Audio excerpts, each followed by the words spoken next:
Hello, my name is Lucas Oldenburg, and today we're going to take a look at the Segment Pruner, a new feature of the Component Manager for Adobe Analytics by Datacroft. The Segment Pruner takes a segment and makes it as small as it can be without changing the underlying data. So if you have segments that look like this, for example, it's a large bot exclusion segment, and you see lots of definitions, and some of them are even multiple definitions in one row. So for example, here we have a contains any of, and then very many values in one field.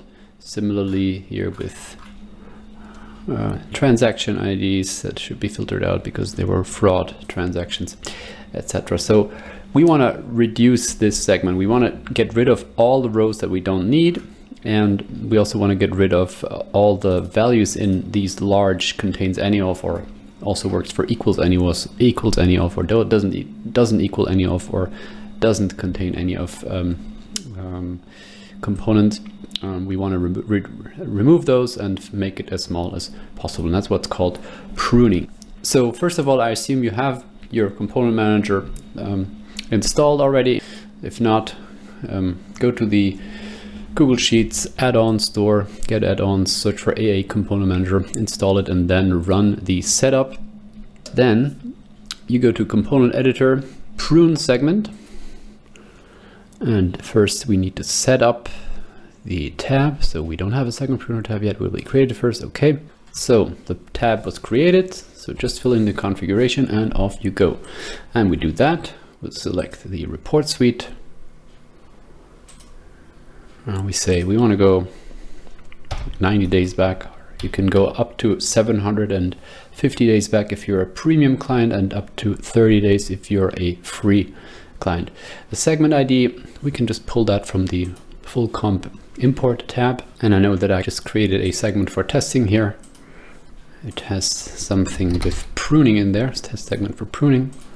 So here we have it. Let's get the ID and go back to our Segment Pruner, paste it here. Let's paste the values, and here you can, if you want to, change the metric IDs. So by default, the pruner checks the data against two metrics. By default, those are occurrences, so hits and orders. If you want other metrics, you can change those too, but there have to be two metrics here, otherwise it doesn't work.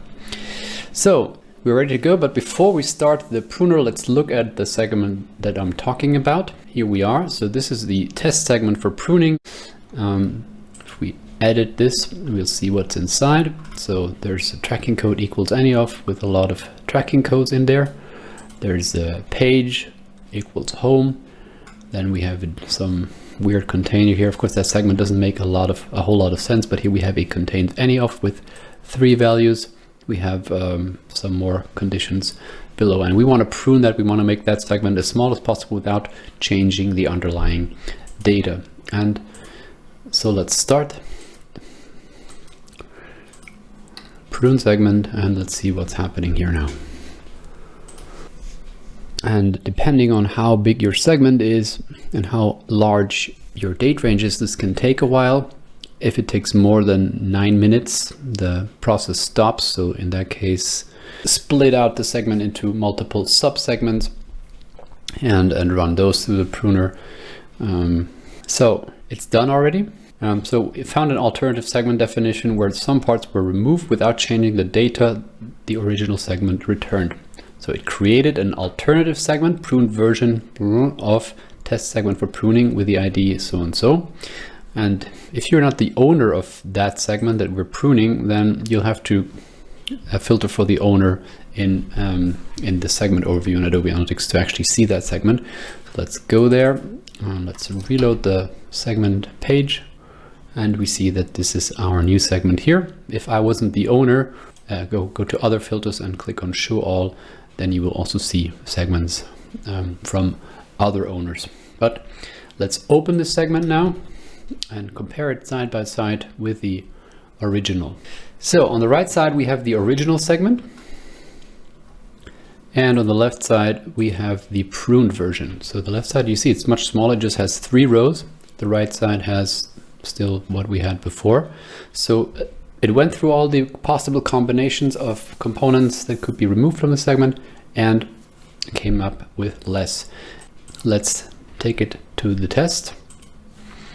Let's refresh the components here in this workspace. And our pruning segment should come up here now. Prune version, that's what we just created. Let's add it. Of course, make sure that the date range is also the last 90 days because that's what we requested in our pruner here. Yeah, 90 days. So make sure the date range covers the data that you actually want to have unaffected by your segment changes. And we see both the original segment and the prune segment have the same number of occurrences and online orders. And so much for the segment pruner. As you can see, this saves a lot of time because pruning manually is just an extreme waste of time and costs a lot of time. It's dreadful work. With the pruner, it's of course a lot faster and more efficient. And thank you very much.